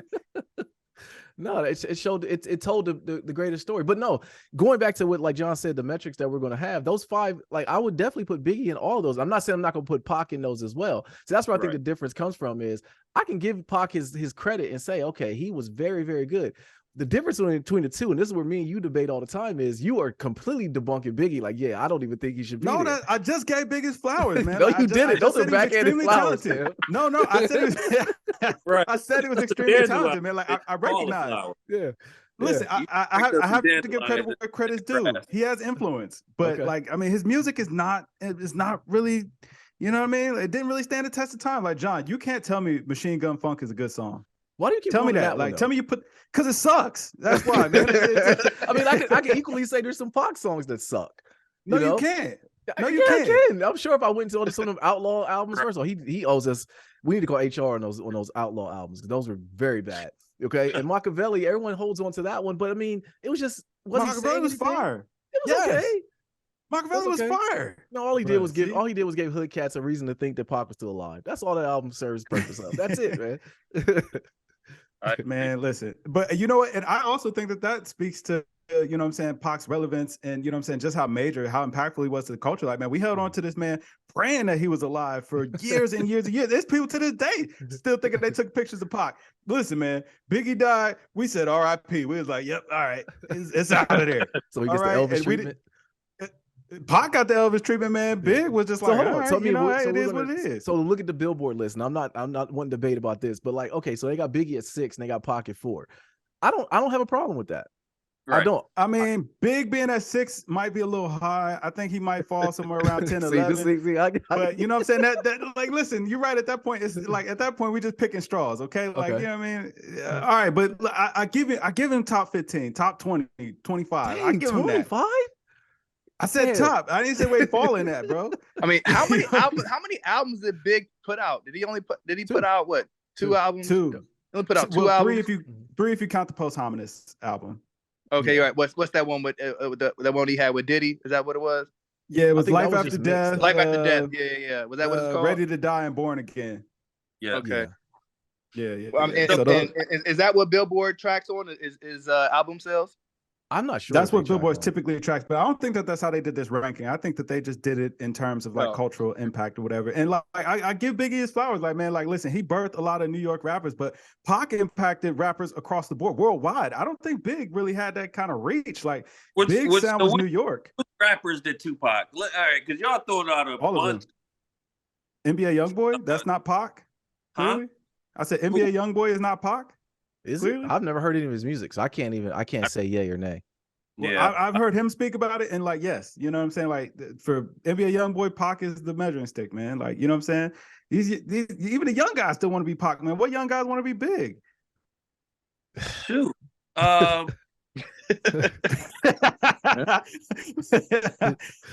don't know. I mean, I couldn't really tell you, to be honest. They don't exist. Well, see, I mean, I think they don't exist. To that point, though, I think a lot of it too comes from Lil Wayne wanting to be Pac. I think they would probably try to emulate Lil Wayne more than they did Tupac. I would give it to Wayne more than I would Pac. I'm not rolling with that. I'm not rolling. I am. He said it himself, man. You know, he said it himself. I think Wayne emulated Tupac, and a lot of these young dudes emulated Wayne, or they're trying to. So, minus the auto tune. Can't put. But I'm saying, like, I hear the young guys still giving lots of props to Pac, man. Like, I don't hear Big's name ringing like that, and that's a shame. Like, you know what I'm saying? Man deserves his flowers. Jay-Z. I think Jay-Z was impacted and influenced by Biggie. Yeah, but they had a personal relationship, man. Like that was a personal friendship. But Kev, how you gonna sit up here and there's that? There has nothing to the other though. Like, we're just talking about influence stuff. Mm-hmm. Yeah, but I mean, I feel like that's different. It's like JP, you like, I mean, you know what I'm saying? We family. It's like, of course you're gonna have an impact on me, but it's because we family. Like, we talk about. No, you can hear it in the music too, though. No, you can hear it in the music too, though. You can hear Biggie and Jay's music. Yeah, listen, I appreciate the fact he keep his name alive. You know what I'm saying? No, I'm not even talking about the name alive. I'm talking about just his flow, just the way he raps. That's still Big, man. I think if Big didn't pass, and I think some of it as well is potential. We're going off of if Big was alive, what would he have been? Whereas we do have more offerings from Tupac because he recorded a ton of music. He wouldn't have fell off. You can't say he would have definitely fell off. He would have fell off. That nigga would have been the Big Daddy Kane. Oh, facts. We ain't doing nothing now. But as for Tupac probably would have been a mogul somewhere. He'd have been in movies. I could see him doing a whole bunch of stuff, man. He would have continued to transform where I think Big would have stayed stagnant. I can see, What about I can Rick see Ross, Pac Kev? becoming like a civil rights leader or something. Oh yeah. Oh, that's a like good that, point, man. John. What about Rick I'm saying- Ross? Yeah. What about Rick Rose? Ross. What about Rick Ross? That's a big influence. Like Biggie to me. Absolutely. Sounds I like mean, him and everything. I can see. I mean, Rick Ross is okay, I guess, but I mean, Yeah. he ain't, I mean, listen, we talking about he's gonna be out of here in like 5 years too. Like, He might be out here right now. He could be selling Well, that mansion. That according to the Bel Air, Billboard that list, big he is, rocket 'cause no he's more. number He could be out 50 of here on the about list. 5-10 years. Yeah, listen, man. Rick Ross might be finished right now. Okay, like, and I like Rose. But when the last time we got a Rick Ross album? When the last time you heard a Rick Ross solo song that you was like, man, yeah, this rocking? Listen, I think Rose is focused on Wingstop and Bel Air, okay, and that's fine. Ain't nothing wrong with that. Matter of fact, didn't he just do a concert? I think it was in Houston or somewhere, and Folks everybody was walking out in the middle of his set. It was like the whole stadium cleared out while so- that nigga was rapping. I guess It was y'all like it right, happened man. yesterday or 2 days ago. Yeah. Look, I guess y'all right, man. That is the modern day Big. You're right. You know what I'm saying? They walking out the show. So we see what his trajectory would have been like had he been alive, past. How old was Big when he died? He was what in his, he was in his 20s too, right? Yeah, they like both were 26, young. 27. Yeah, they were both young. Damn. You know what I'm saying? Tragic, which is absolutely tragic. Like, and mind you, anybody watching this, like, a lot of this is just jokes, man. We just riling each other up. You know what I'm saying? It's enough respect. It's enough respect to Big. Like, you know what I'm saying? Like, I haven't heard any but- respect from you and Mo. Like, I'm not gonna lie. I haven't heard any respect from that side. None. You say that, but I don't hear no respect on that side. Right. Absolutely. Listen, I've tried, man. Y'all just don't want to hear it. See, and that's the problem with y'all Big fans. Like, you know what I'm saying? Like, unless you know what I'm saying, you over here just singing them to the high heavens, man. Y'all act like it's disrespect. I'm keeping it real. Like, No, me and but Mo, here's the we thing just where it giving an gets honest little. opinion on This what where it Big's gets career was muddy really at. like. Because you can't, Kev, you trying to get through of all the East Coast rap at all. Like you said, Wu-Tang was irrelevant. You know what I mean? Like you or not like you said they have no cultural. I forget what the wording you said. I don't want to misquote. We just spoke about this yesterday. No, Kev. Yeah, listen, and I told you begrudgingly, like, man, I guess I give them the nod, but they're not my favorite. Like, bro, I'm not listening to Wu-Tang, man. Like, get out of here, man. They had a couple good songs, man, but wow, a couple good songs. I mean, like, as a group, yeah, man. Like, I don't want to hear that. I don't want to hear that, man. Like, sorry, bro. Like, I think Wu-Tang. I might be a little too young for Wu-Tang because I remember they was popping when I was younger. Like I heard a few songs, but I never went back and listened. Like only real Wu-Tang song I gotta tell you probably is Cream, and then that one when they put that video out with when they had like 50 niggas in the video and they all like turned the beats or some shit. Like that's all I can tell you about Wu-Tang. Yeah, hey, that's yo, it, man. Y'all two on one today, man. Hey, we just giving y'all the real, man. We giving y'all the real experience of our lives, like, man. Like, I'm a 90s baby, I tried. I feel you. I got another one that Biggie influenced. Jadakiss. That was a Biggie influence. Again, man, just another New York cat, man. I get it. Like, wow, they repping the home team. I mean, they repping the home cat. team, but it's like, man, like, listen, I'm gonna say this too, man. Jada ain't really moving the needle for me like that, man. Like, he had hits. He had hits, man. But when I'm sitting here just talking about like best artists of all time, like, man, who really like shook the genre up? I'm never like, man, listen, you got to put Jadakiss in there. Like, he was a good rapper, but I mean, it's a lot of good rappers, brother. Yeah. That's a good point, Kev. So like when you talk about who really shook things up, Biggie was there, bro. Yeah, he was there. I believe you. I agree with you on that. I'm not gonna discount Big's you know what I'm saying, his time, his moment in the sun. It's the reason why we're even having this debate. Like, I mean, if he was just a total bum, a scrub, man, like we wouldn't even be talking about this. And my point was never that he wasn't good, it's that he's overrated. Like, man, you know what I'm saying? Top 10, top 15. Because, man, y'all be putting him top 5. He's not top 5. He got to be top 5. No one was rapping like him when he came out. Like, he literally Nobody had a rapping whole like Run style. DMC when they came out, man. And there's a reason why that came and went, five. though. But I'm saying, no, The music somebody picked up the torch from Biggie and literally kept that flow going. He can still, but like... I think we're kind of getting off track because now we're like splitting hairs here. Like, yeah, they're both great. Biggie had his time in the sun, but I thought the essence of the topic was who's better, who was a better, I'm not gonna say rapper, who just a better artist, who was just a better overall artist, was a Biggie or Tupac. So and that's where the debate, like Biggie did his thing. He he gets his notoriety. I mean, he has his fan following, but compared to Tupac, so it goes back to original what John was saying. What metrics are we using? Because so what metrics, how are we going to cure this debate? Because what keeps happening, man? Y'all keep moving the goalposts, man. How? We keep meeting y'all where y'all at. Y'all move the goalposts. Y'all come with excuses. We're right back boy. to the beginning. We're right back to the beginning goalpost of who's better. That's where we started at. Biggie or Tupac. Who was better? All right, so y'all say Pac. And now we're defining better. Okay. And better, in my opinion, we're gonna have to go with. We'll go with lyrics. Okay. We'll go with just charisma. We'll go with substance of the music. We'll go with cultural impact. Thank you. That's subjective. And we'll go with popularity. That's too subjective, kid. But no, John, we can actually measure this, man. Subjective. What do you mean? If we go by we them can metrics, measure it. If we go because by Pac's music is still relevant today, man. Biggs is not, bro. I'm sorry. That's subjective. That's subjective. How? Like, bro, when we was just out, man, I'm pretty sure they was playing some Pac, man. We definitely ain't hear no Big, man. Let me write this down. Popularity. Y'all keep going. Okay, so listen, these are facts. Let me know if I forget any, or if y'all want to add any to it. So we said lyricism first.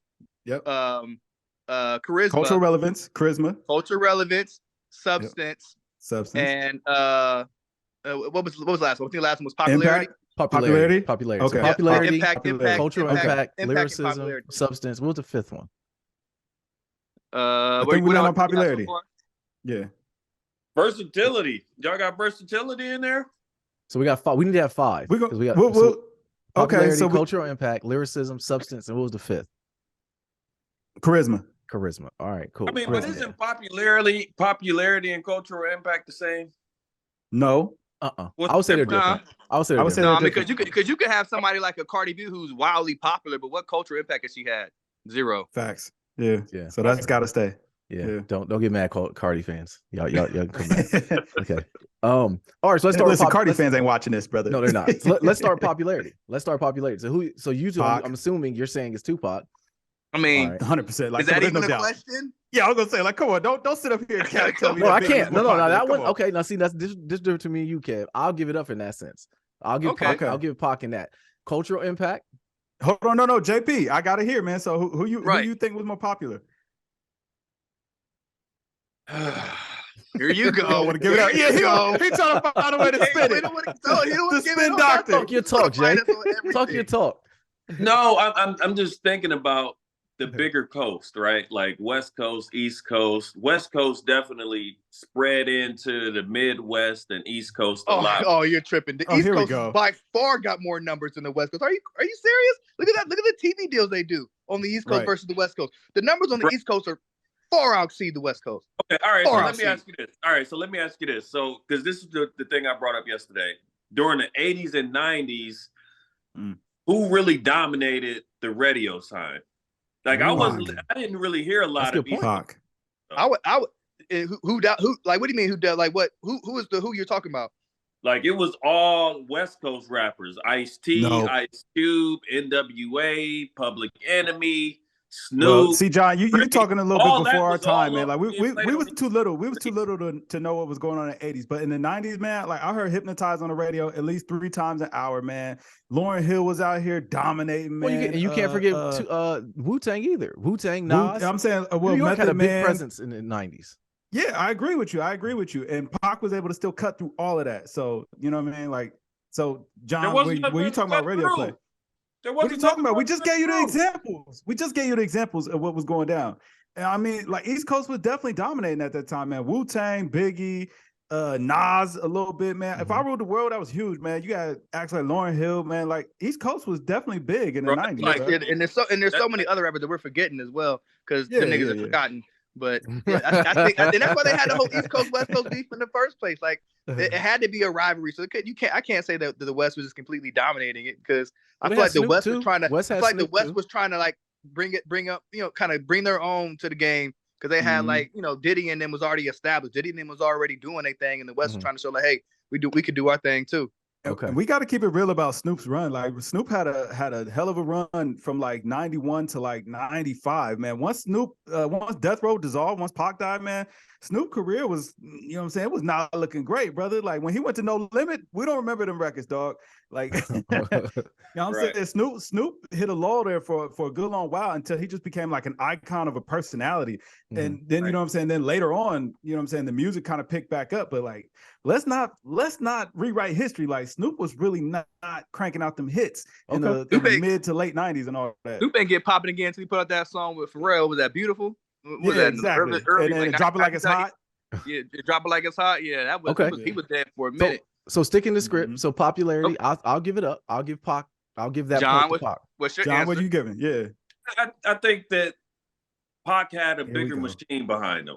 So, So even with, so with that, he didn't concede. Listen, hold on. Listen, this is a safe space, man. That's his way of giving it up, man. Listen, if he's want to give it up in that essence, cool. Then we'll give that point to Pac. We got to give that.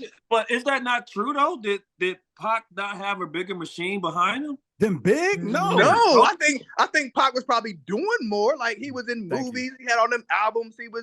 He was everywhere. Nice. And you know, Biggie was just doing basic rapping shit, nothing else. Like Big was relying on his baby mom was getting filed by Pac. Here we go. I knew the slander was gonna come. I knew it. I mean, like I knew we kept going. The slander. We came here to tell the truth. I saw him rev it up. Once Mo started walking, I said, "Here comes some slander." I know it. I know that pace. You know what I mean? All right, so we get that one. So Pac got the popularity. I think we all agree on that. We gave that to him clean sweep. Pac got popularity clean sweep. We got okay. All right, cultural impact. Pac, come on. Oh man, that's easy. That's easy. That's another no-brainer, man. I mean, he got I mean, it's people who my mother-in-law, like to this day, still loves Tupac. Tupac, she's like 60-something years old. Like she was a established adult when Pac was popping in. Thank you. She don't know nothing about Biggie, I'll tell you that. All right, that's one person. I'm just saying that's a good example though, because man, it's a lot of folks going that way. Like it goes back to the original point of what John said though about cultural impact. Depending on where you land, if you land on the East Coast, there's nobody that's not going to know Biggie. Nobody, right? You know what I'm saying? Like people will know Tupac too. They're going to know Pac too. They're going to know Pac too. And when if you drop somebody off in the West Coast, are they gonna know Biggie? So you saying he's just forgotten out there? Bro, I'm saying you drop somebody off in Indonesia, they're gonna know Pac, man. Like it's, you know what I'm saying, they might not know Big though. I mean, like these are facts, brother. These are facts. Like Pac got murals all over the world, man. Big got ugly statue in Brooklyn. You drop somebody off in Kazakhstan, they're gonna know Biggie too. Then no, that's not facts. I can't agree with that. Yeah, I can't agree with that. But they're gonna know Pac though. You know what I'm saying? They're gonna know Pac. Listen, everybody know Pac.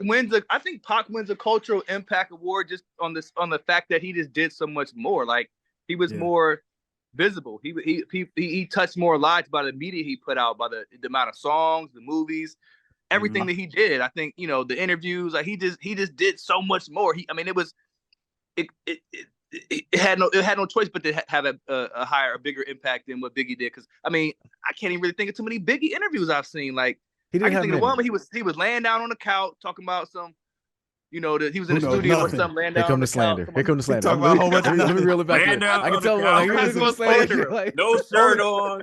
Only TV appearance I remember from Biggie was him being on Martin, and I couldn't tell you what he said. So it don't matter. I'm gonna give it up to Pac and cultural impact because every Mother's Day we hear "Dear Mama," and like for that alone, I got to at least give it up for that. And I'm a huge Biggie fan. Mind you, I'm here to debate, but I got to give it up on those two: popularity and cultural impact. I got to give Pac those sections. Now we get to these last three. Let's go to the next one. No, let's hear John now. Okay, I'm sorry, John. I want to hear what John want to say about this cultural impact. Yeah, I got to go to Biggie, man. Okay. How? All right. Yeah, justify. Explain yourself. Explain. Because I think like his rap style is being copied. Ooh, that's a good point. Through so many other artists, man. That's who's rapping like Big? Of the culture, though. That's one small aspect of the culture. And that's only the people who like to rap. We're talking about just cultural impact. Period. How many lives has Biggie affected in our culture versus Tupac? Biggie, Oh, okay. not All right. niggas ain't say, "Oh my God, them lyrics, the way he put them lyrics together, it just changed my life." The way he said he was gonna do things to her daddy. Oh my God. So that's God. okay. All right. So because we're speaking in the context of hip hop, I'm keeping this in the hip hop culture. Like, I'm not trying to go outside of that. No, see, I don't think that's fair, civil man. rights, into movies, into education. Well, see, I'm sticking right within hip hop. already won that because you already conceded that Pac won. Right, You already yeah, said basically Big didn't have a leg to stand on right there. Right. No pun So I'm Mo's walking gonna again. I'm Here gonna comes the narrowly define my little area, and I'm saying he wins right there. Like, no, Right. Yeah. See, now who's moving the goalpost? Now who's moving the goalpost, God. I'm just trying to bring some definitions to the stuff we're talking about. Now, when you listen, say man, culture, what do you mean? The hip hop culture, right? You trying to curtail We're this, talking you know about what I'm saying, we're talking about American culture. We're talking about Yes. We're talking about the world culture. Folks who grew up in that time frame, who just live in this world in this time frame. That's the culture we're talking about. This global culture. Yeah. And Pac had it hands down. You can't. It's not even a question. Yeah, they're not even the same league if we're being honest. But I didn't want to be that disrespectful. But as you did. What do you mean you don't want to be? As you say it, you're being. Hey, well, it's like, listen, because I had to point out that JP over here trying to, you know what I'm saying, he's trying to create this box to where he could listen, who's a better storyteller? Who's a better lyricist? You know what I'm saying? Who made my favorite song? You know what I'm saying? Who signed the Puff? Like, man, yes, big one. Big all right, wins. so that's two. Biggie. You want Biggie? All right, you want Biggie? All right, so Pac gets it. Out of this vote, Pac still won the first two. That's a 3-1. Yeah, First that's 2-1. Clean sweep. Second is 3-1. We got two. He got two. He got popularity and cultural impact. All right. So no, I'm saying for that vote because John went contrary. Right, okay, so it was 3-1 on that vote, but still Pac wins. So lyricism, I don't even think it's close. We got to put Biggie there. I'm gonna give. Yeah, I think he should get an extra point. I'll give Big the lyrics. Yeah. Okay, so that's not really the lyricism. That's not. Well, actually, no, I don't give him the lyrics. I give him the lyricism. Like he was better. He was a better wordsmith. The lyrics, he was not the lyricism. Yeah, talk your talk. Because Pac's lyrics actually meant more. Like what Pac was saying in his music still stands true today. Like, man, you know what I'm saying? Like he had a lot more substance. Bro, but isn't substance one of our metrics? It is. We're getting the substance. Okay, We're getting the substance. So all right. But either way, I give Big's lyricism, but I had to be clear on defining that. Lyricism, he was a better lyricist. Okay. Right. All right. So listen, man, like y'all trying to bring in other words to describe cultural impact.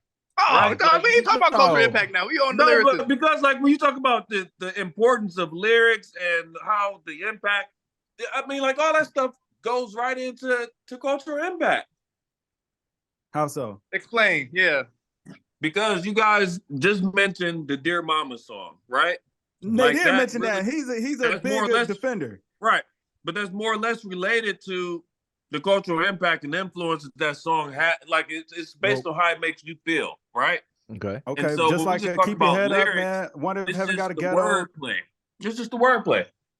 Yeah, which I mean, like a lot of listen, Papoose rapped the alphabet, man, which was impressive, but it wasn't really like I don't think of that song like, man, that really touched my heart, brother. Like that really, that really sticks with me, man. And it was cool, but yeah, we did, yeah, like that didn't stick with me, man.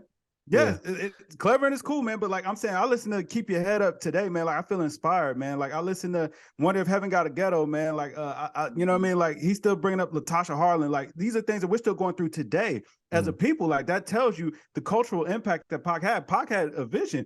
Big was over here talking about sleeping with Raven Simone when she was 7 He wasn't. years old. No, see, here we go. See, I knew he was going with that. That's not all he was talking about. He had suspect bars. That was a lot. That was a lot. Sky's the limit. Sky's the limit. Sky's the limit is a great song. That's my favorite Big song. It's a great song. It's still a great song. I don't know that Big Juicy has so much cultural relevance, but I'm gonna give it to you. But he also did say that he was gonna, you know what I'm saying? She looked so good. He was gonna suck on her daddy. And you know what I'm saying? Right. He was talking about he was gonna do something with a broom to somebody's father. You know what I'm saying? He was very nasty man. You know what I mean? Like right. But okay, so Kev, and this is what I'm saying. Like, you can't really have lyrics without the cultural impact, right? Yes, and you can. Papoose Yes, you rapped the can. alphabet. Because, I like, think you you're can. You judging- can. That was You lyrics. can rhyme. You can rhyme words in a clever way, but not say a goddamn thing. Facts. Papoose rapped the Correct. alphabet, bro, and it was very clever, but it has no impact. There's a lot of things Right, that and that's impact what I'm Biggie's saying. songs, But though. like, so when you sit up here and say you want to separate lyricism from lyrics, I'm like, you've already done that with the cultural impact. Is all I'm saying. I give you that. All right, I give you that. So I would say lyrics fall into cultural impact. Lyricism is something different, which I'm actually glad that you made that, you know what I'm saying? You actually acknowledge that. So we are saying that Biggie was very clever with words, but he wasn't saying a whole lot. So we're clear. We got it. And he gets that category. No, that's what you said. That's what you said. All rappers have that point in time where they quote unquote don't say a lot. You know what I mean? for sure. No, I agree on that. I'm not wrong with that. Pac was always kicking Stop, that real. Kev. You can't Pac say was Pac. always You kicking that saying real. Pac left nothing on the table. Like he just said all his bars had substance. Come on, we know that's not to be true. The ones that matter, bro. Like all of his songs. Here we like, go. you know This is what I'm saying, Kevin's really carried on. right now. I'm saying all the ones that really carried on, man. Like, you know what I'm saying? And even then, it's like sometimes Pac had fun. Like I Get Around is still a very fun verse, man. Like, you know what I'm saying? But even that, you know what I mean? Like that make you feel good too. Like, man, you know what I'm saying? And he had a little bit of substance there. Yeah. He had a little bit of substance there. You know what I mean? I don't wonder if it's that easy. Now, listen, That's facts. You know what I'm saying? That's facts. You know what I'm saying? He was teaching young men how to move in these streets. Right. He also Pac was trying to hit Raven Simone. She was 7 years old. He also I'm was not on, rocking with that. He also was on stage humping teddy bears. So let's act like he, you know what I'm saying? Hey, Like that teddy bear had to get it, boy. Like I'm saying. Big was talking about Raven Simone, 7-year-old Raven Simone. I want him investigated, brother. I want and that's why he would. That's why he would have been around with if he in today's day and age. They would have went back and found them lyrics. Then they were like, "Oh Lord, they canceled "Baby It's Cold Outside" song." We're gonna keep the. You see how we're just sticking to it. Like all the low blows are coming from that side of the camera, right? Like those two over there. Mo about to start walking again, so I know what's about to happen. But you talk about so we talk about lyricism. We give it to Biggie. That's okay. Yeah, Biggie got that. We gave him that. All right, so let's get to substance. Pac, come on now. Like, don't even sit up here and lie. We just Biggie had no substance. Hold on. Big had no substance, bro. I think substance got to be removed because we already got that in cultural impact. No. Because you can have substance and no cultural impact. But see, I can debate that one though, because substance, Biggie had a lot of substance. First of all, he started the whole shiny suit, not shiny suit. He started the whole being That's fly. not substance, man. That's being fly. That was substance. That's not substance. That's not substance. And that's not that would substance? almost be cultural. No, I mean, fashion's been around, man. Like Biggie wasn't reinventing the wheel with like acknowledging fashion. The fact that he was talking about that, he was talking about the Coogee sweaters. That was substance. And it's Run really DMC was talking about my Adidas, but like, everybody wasn't going out trying to spend $500 on a sweater because Biggie said it. He talked about that. The way he. So Biggie put some more poison in the culture. I got that, but let's not talk about poison in the culture. Let's not talk because Pac had a lot of poison in the culture materialism. To this day, people still drink Alizé, and they're still trying to get that out of their system. I can't say materialism is substance though. I can't give you that, bro. But I'm with John on that sense though. Substance and cultural impact might be the same. They're not. They're not because you can have substance without cultural impact, bro. Like I'm trying. So they either want to go back and change their cultural impact because like cultural impact can go wide. I got it. No. I'm gonna give you a perfect example. Like, man, look at Logic. Logic has a lot of substance in his music, but it's not a lot of cultural impact. Like, you can have a lot of substance without having cultural impact. That's a very great point. Yeah, that's a very good point. But you know what it is, man? They know that they're about to lose this category. And so they try to move the goalposts out of there. They lose this one, it's over. So when they talk about Coogee sweaters, popping bottles, champagnes, being on speedboats, dressing fly, getting rid of the... been doing that, bro. Like, have you not seen Miami in the 80s? Like, nobody's wearing jerseys no more. Like, we all in the Coogee sweaters, button downs. Nobody's wearing Coogee sweaters, so you're saying that goes to cultural impact or substance, John? That's cultural impact. That's cultural impact. Okay, so I'm not okay. I'm not jocking that, man. That's a very limited scope of cultural impact. Like, if you want to talk about how it affected us in a material way, we're talking about things that made people think about how they live their life. Things that made people think about, think about their perspective on life and how we treat one another. Like, who give a fuck about a Coogee sweater? Like, you know what I'm saying? Pac was talking about. Like, Pac was talking about us coming together and being great black people, being great citizens, and thank you.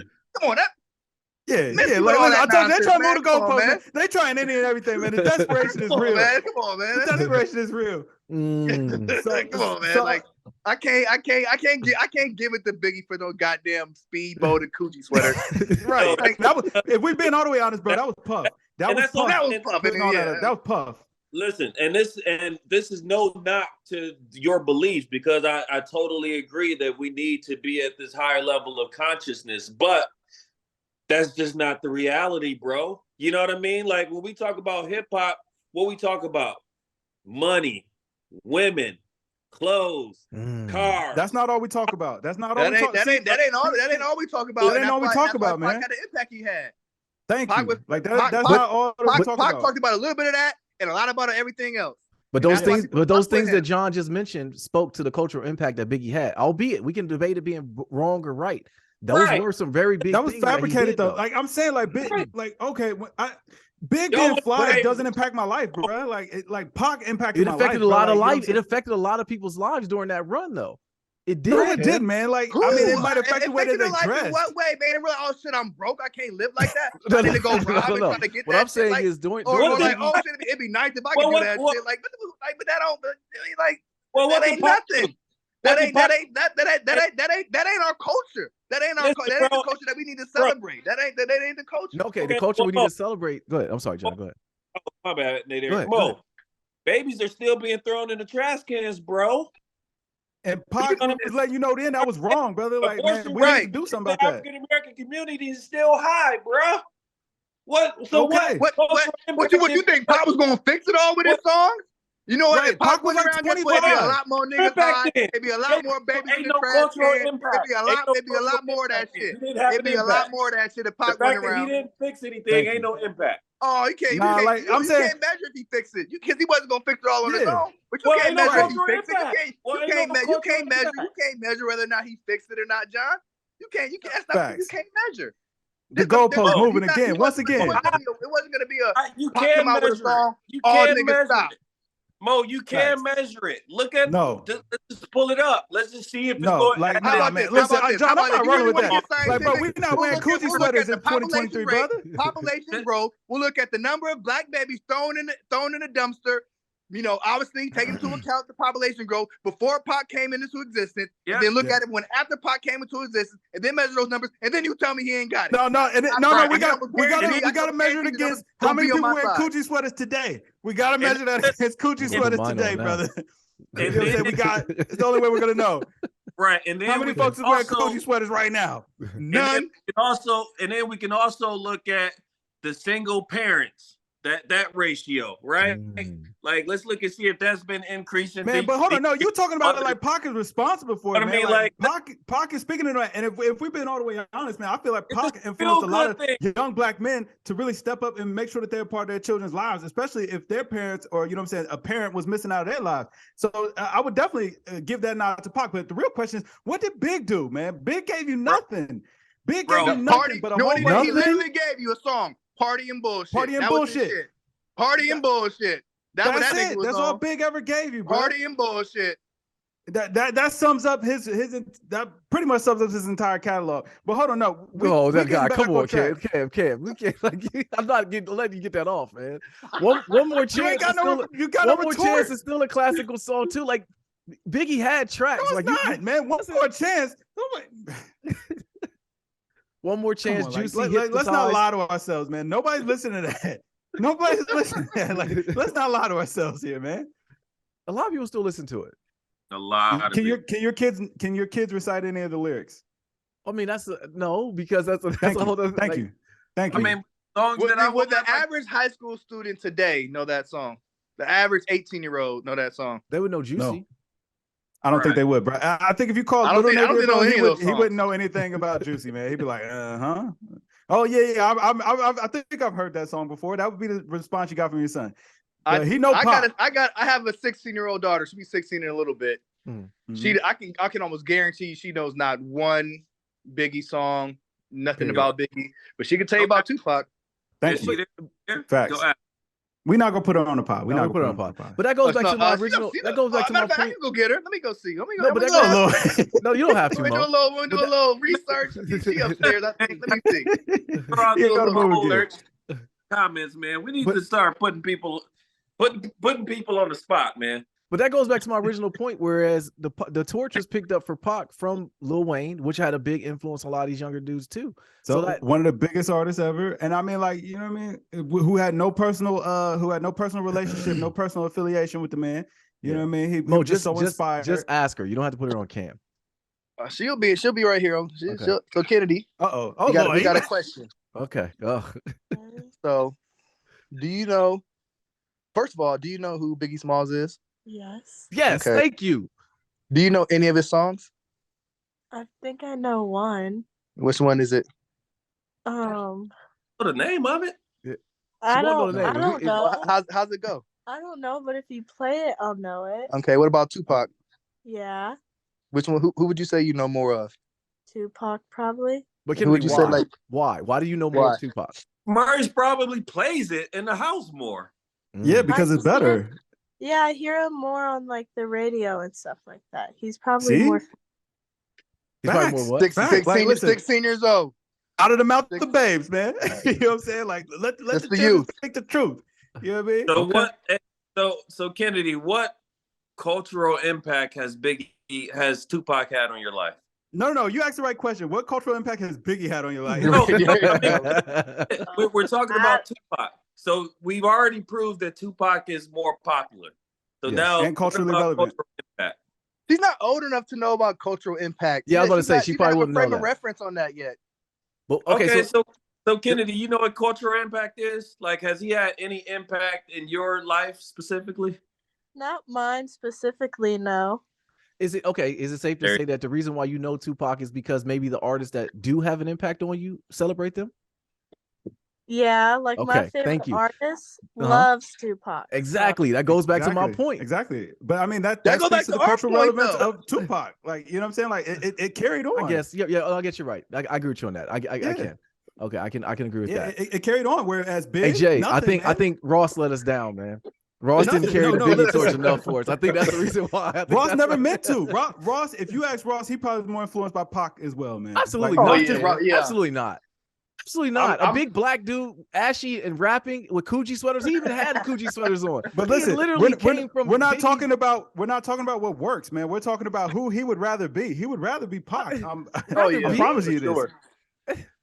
I promise you, he'd rather have Pac's career. All right, so going back to lyricism we give to Biggie. So substance, I don't. Okay, all right. I feel like we've already proved that. Like we actually went and did the scientific part of it. You know what I'm saying? And we got the research and the evidence that it was Pac. But going back to cultural impact, I'm siding with John. I can't get that. I can't get that all the way. I can't get that. No, man. Ain't no take back. Ain't no. See, they saw the clean sweep coming. They saw the clean sweep coming. Now he, you know what I'm saying? Now he want to mix it up. He want to get spicy. No, I got to. Because I talked about just hearing that point about the whole everything with the fashion, the Coogee sweaters. Biggie, he had a whole following because of that, bro. No, he didn't, man. Yeah, he did. No, he did. Like, no, Jay even had it. Jay was wearing Coogee sweaters, man.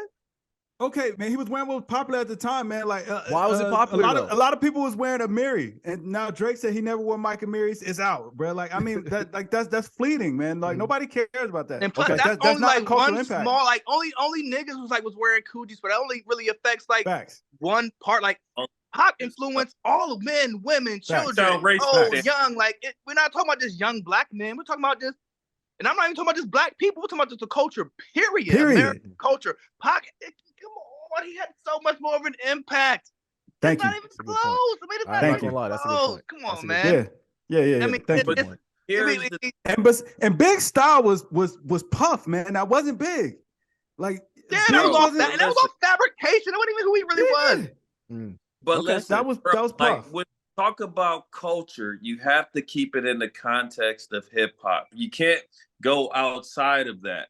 No, right? Yes, why? You can. Why can't I go outside? To make it easier for you to win points? No, Pac influenced hip hop culture, American culture, white culture, black culture, old culture, young culture, men culture, women culture. He got it all. So why we gotta limit ourselves with our definition? Why we gotta narrow our scope to make it easier for Big to have a leg to stand on? Saying, I'm only speaking about the hip hop culture. Hip hop culture could absolutely exceed countries. It could go into communities, but what we can't sit up here and say hip hop culture is a subsect of culture. what we can't sit up here and say is that, oh yeah, man, he inspired me to live a better life, or you know, he inspired me Big to get certainly into didn't. acting.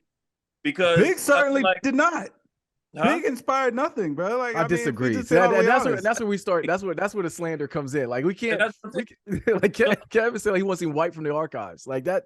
You don't think I'm not. I gave his respect, bro. Like, no, man, you're not, Kev. You're not giving him respect. He could put lyrics together, man. Like I already told you, he could put lyrics together, man. He could rap, man. He was, you know what I'm saying? He was flipping with the dipping, man. Like he was doing a lot of rapping. Like, okay.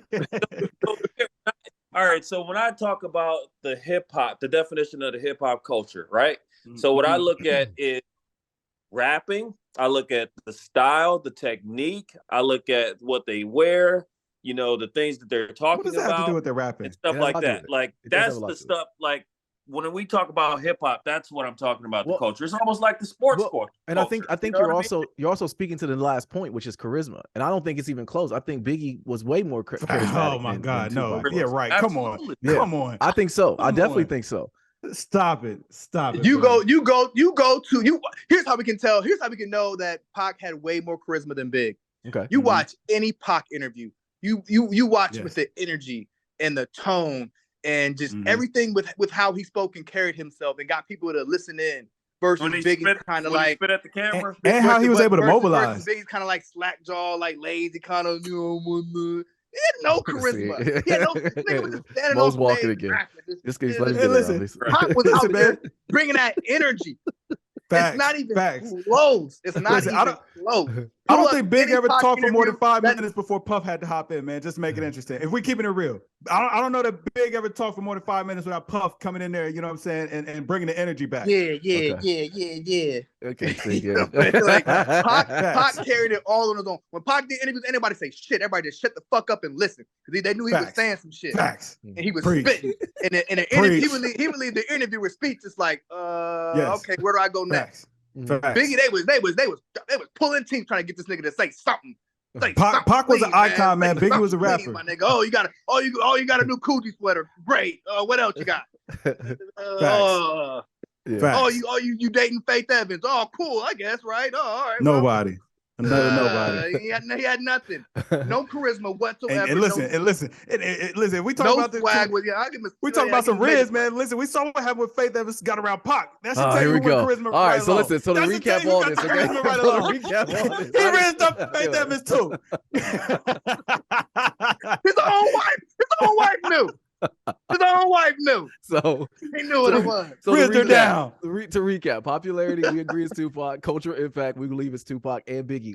Me and John are going to disagree. We're going to agree on those, and y'all agree on Tupac. Lyricism went to Biggie. Substance went to Pac. Charisma is where goes to Pac. Y'all to Pac say as well. I'm gonna say got to go to Pac. Y'all had no argument. Y'all really had no argument. That gives us 2-2. We split on cultural impact. We split on that. So no, man. Listen, you changed your vote. Like, man, that's fake. That's fake, man. Like, listen, you saw the way that this was going. And you try to switch it up, man. You know what I'm saying? That ain't man. Come on. We'll leave it to the comments. Let people say what they want to say. For some, this debate has been going on for like that video we did was like what 6 years ago. Like it was 6 a long time ago. It was a long time ago, and we still get comment on this video to this day. Like we get comments on that video. Yes. People, you know what I'm saying, calling one or the other of us crazy. Yes. To this day, and I'm like, brother, I don't even really remember what I said. I don't either. I don't. I really don't remember what happened. And shout out to Sean. He was supposed to be on, but we did this impromptu. So I think we should leave it to the comments, man. We could debate on this all day.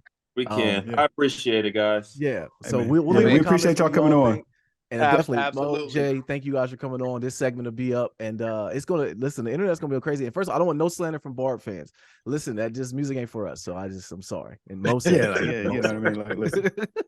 I forgot you guys. Listen, I took this conversation just us talking amongst man. I even forgot we were putting this out. Oh, it's all good. That's the beauty of it. I stand on everything I said. Facts.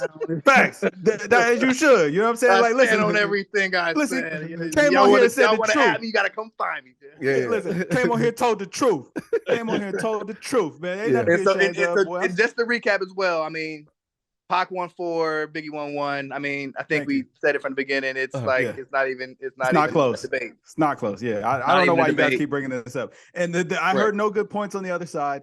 Everything was debunked. I feel like this was a clean sweep, to be honest with you. I mean, yeah.